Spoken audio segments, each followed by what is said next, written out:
Hey guys, welcome back. If you are new to my channel or just not yet subscribed, my name is Brittany and definitely make sure to hit that subscribe button.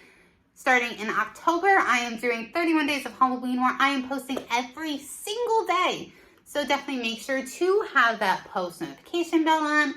That way you don't miss a single episode. Now, let's dive into some scary cemetery urban legends. Now, I love cemeteries. I find them incredibly peaceful for some reason. I don't know if I'm the only one that feels that way, but I do enjoy cemeteries. I do get really sad reading them and stuff, but I want to give respect for, especially those people that, they don't have any more family members that's coming to visit them, like their family line is no longer. So I think it's a really beautiful thing to acknowledge them still. So first we have the cursed grave of Charles Pruitt. Now Charles Pruitt strangled his wife who was cheating, which strongly against. I guess the strangling and the cheating, I guess both. I was talking about the cheating, but I do mean both. But then he killed himself in 1938.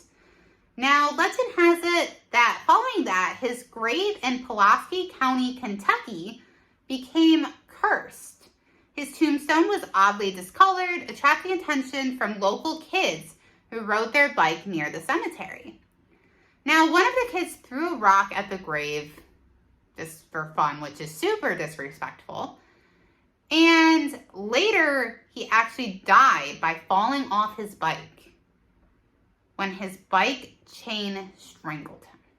The boy's mother, hearing about the rocks on the grave in Pruitt's past, went a bit mad and hit the grave with an axe. The gravestone was unscathed, but she was strangled to death some days later when she mysteriously got herself wrapped up in her clothesline. A fireman and a policeman also died when they accidentally disturbed the grave.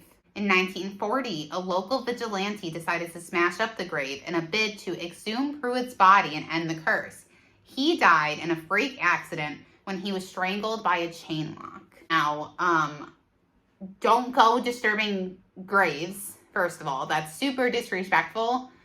And secondly, it does kind of sound like, he was the one attacking them. Next, we have the Tuang Cemetery. Now, the Tuang Cemetery is home to a lot of different urban legends. So there's Avenue 12 in the cemetery. So firstly, Avenue 12 seems to be home of a ghost vampire called Lily. Now, she is supposed to wander around at night.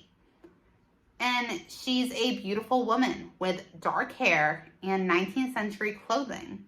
She appeared after a grave was reportedly exhumed. And when she was exhumed, it actually showed a weirdly preserved body and she had long fangs. Also causing chaos in Avenue 12 are a pair of sisters who died in a car accident on a hill near the cemetery. The pair is said to have lost control of the car on that hill. These days, if a car is parked at the bottom of the hill, it is said that the dead sisters of the cemetery will actually drag it back up the hill. What would you guys do if, your car just started moving on its own? That'd be pretty crazy. So the next urban legend is called Someone Walked on My Gravestone. Now, this urban legend suggests that somewhere in a far off distant future, you are long buried in the ground. We all have a life cycle. But somehow your senses, as you lay there, are still connected to your daily life. This folk legend stems back to 18th century England, where people believed heavily in superstitions about the afterlife. And I believe in the afterlife. I think most people do. People generally believed that when they shuddered that the area they would be laid to rest was predetermined and that someone had genuinely walked over that area. People still believe today that an unexpected shiver is related to their grave. I think that's so interesting. I've never heard of that before, but that's really interesting. Next, we have Devil's Chair. Now, the Devil's Chair is an urban legend that says that seats in graveyards are reserved for or occupied by spirits. They're much less common now, but I mean, I know that I definitely seen them, like those stone benches and stuff. Now, they were called mourning chairs or monubenches for the purpose of letting mourners take a seat. Some gravestones were incorporated into part of that headstone design. Like, there'd be a seat attached to the gravestone, which I've seen that too, but that's far less common from what I've seen. The legend has it that a night ghosts will actually sit in these chairs, or even the devil. Either way, people agree that that chair is haunted, which is pretty interesting. I mean, if it's attached to their grave, why not sit on it? Like, they earned that. Next, we have the victim of the beast. The beast seems to have been a rite in Utah. It's said that if you ever visit Salt Lake City Cemetery, that you might not want to leave any flowers on Lily E's grave. It seems Lily died in November 1958, and she was 77. And she was a victim of the beast, or that's what her gravestone says. They even added a 666 at the end of the sentence just to make it clear which beast she fell foul of.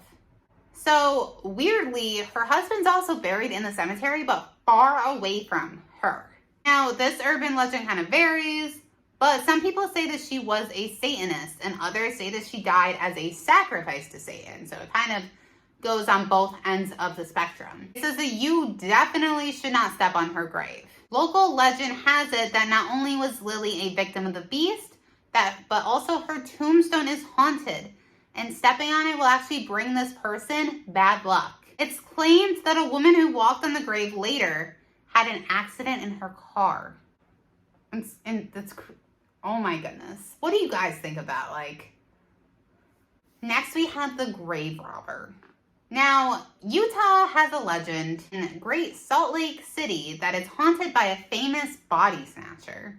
In the 1800s, Jean-Baptiste was illicitly employed as a grave digger in Salt Lake City. Not only was he doing this, but he was also doing it badly. He would dump corpses and steal their clothes.